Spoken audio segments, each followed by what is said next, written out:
Thank you very much, Samuel. Good morning, everyone. Good afternoon, depending on where you are. Excellencies, allow me to take the time to thank you for making time to join us at the opening event of the ninth Africa Students and Youth Summit. We know you are terribly busy people, and yet you have no time to join us. We do not take this lightly. Thank you very much. Let me also take the time to thank all our network partners who have shared this event widely to garner the huge numbers that are watching this live from different parts of the world. We could not have pulled this event together without your solidarity.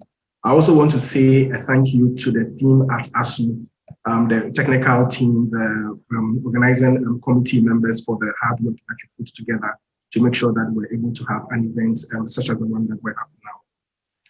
In particular, I would want to acknowledge the following partners. The first that I'll do is the 100 million campaign, whom we have worked closely over the years to be able to campaign for marginalized children. Then I'll also recognize UNESCO. I'll also recognize the African Center for the Constructive Resolution of Disputes, Accord. And Accord is the originator of the Global Peace the program that we've been running together and jointly. Again, I want to recognize Education Sub-Saharan Africa. I want to recognize the Global Students Forum, the European Students Union, the International Association of Universities, the Organizing Bureau of European School Students Unions, Global Peace, the Association of African Universities, Lawe Open University, Snake Nation, the Master Plan, the National Union of Students UK, She's the First Campaign, Africa Students and Alumni Forum, and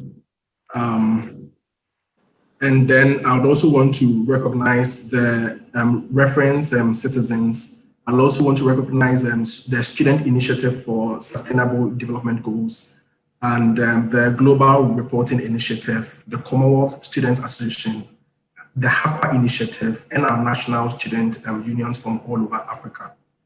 Every year, ASU convenes the largest student and youth gathering on the continent under the banner the Africa Students and Youth Summit.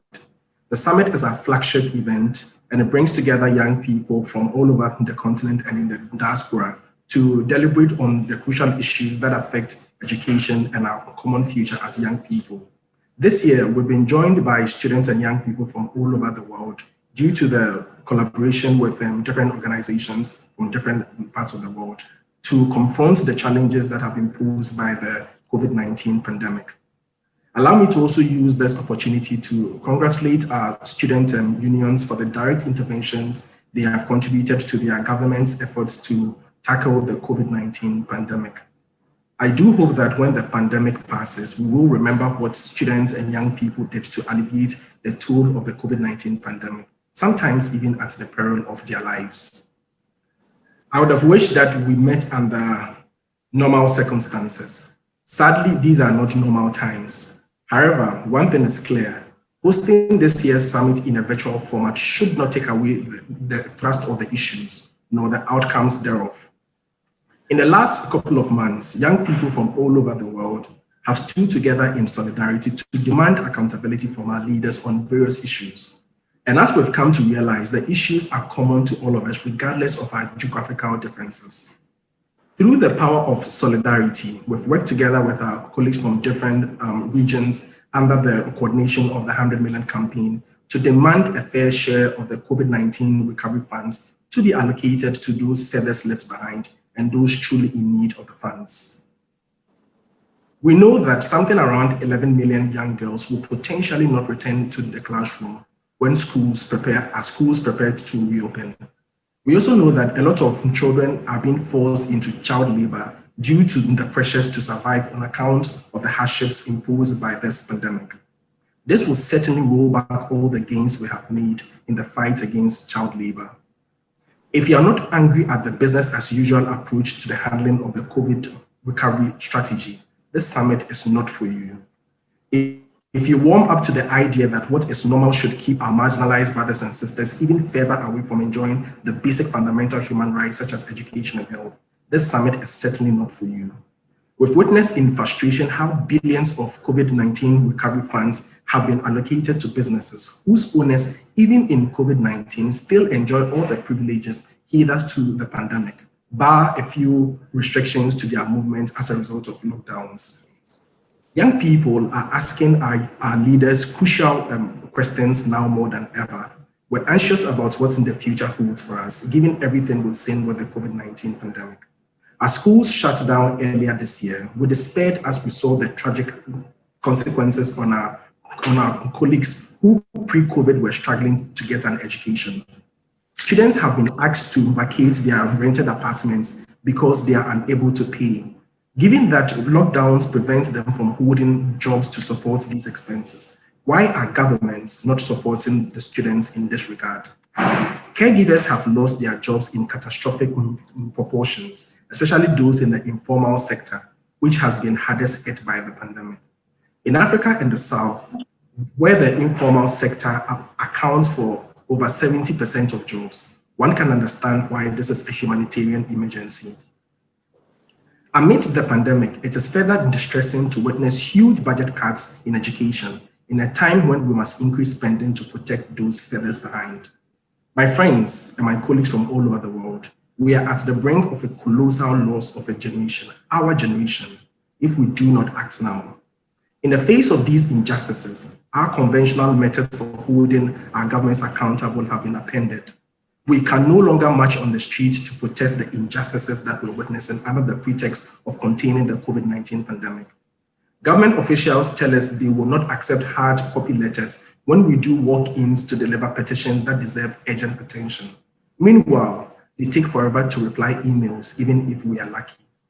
The irony is that if we send a gift to them, the principle of not receiving items as a measure to contain the spread of COVID-19 will suddenly not mean anything. I cannot understand why anyone would not be angry. This summit is not one to ask for problems, as we already know all the problems. Throughout this year, we've spent endless hours on webinars discussing problems. We are tired, we're frustrated, and we're angry. The summit is not, as we end this year, we'll be looking to find sustainable solutions and to find practical ways to hold our governments accountable. During the summit, spanning today and tomorrow, we will seek to imbibe a sense of urgency in young people to trigger us to act, as to hold our governments accountable to save the loss of a generation. This summit will equally call on governments to increase spending on education to ensure that no group is disproportionately affected by the impact of the pandemic. This summit would support the call by UNESCO to get girls back to school. The summit will also highlight the cruel manner in which the COVID-19 has affected our marginalized brothers and sisters and offer a recommended path to build back better. The ninth summit will re-echo and ensure that governments, key institutions, and key actors become more responsive and conscious of the needs of students, young people, and marginalized groups and amid the pandemic. The ninth summit will also forge stronger solidarity among young people to build broad coalitions to support a robust COVID-19 recovery that leaves no one behind. Lastly, the ninth summit will adopt a global strategy to rally young people to act in solidarity, to hold our governments accountable, to execute a COVID-19 recovery agenda that is equitable and inclusive. And this was dubbed the Global Youth Compact to build back better.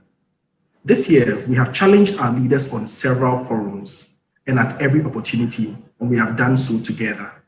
We've done so on the sidelines of the G20 summit, on the UNGA, and at other key events.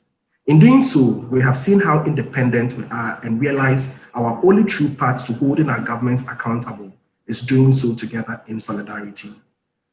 Together, we have achieved so much more than going at it alone. And as we plan to build back better, in solidarity.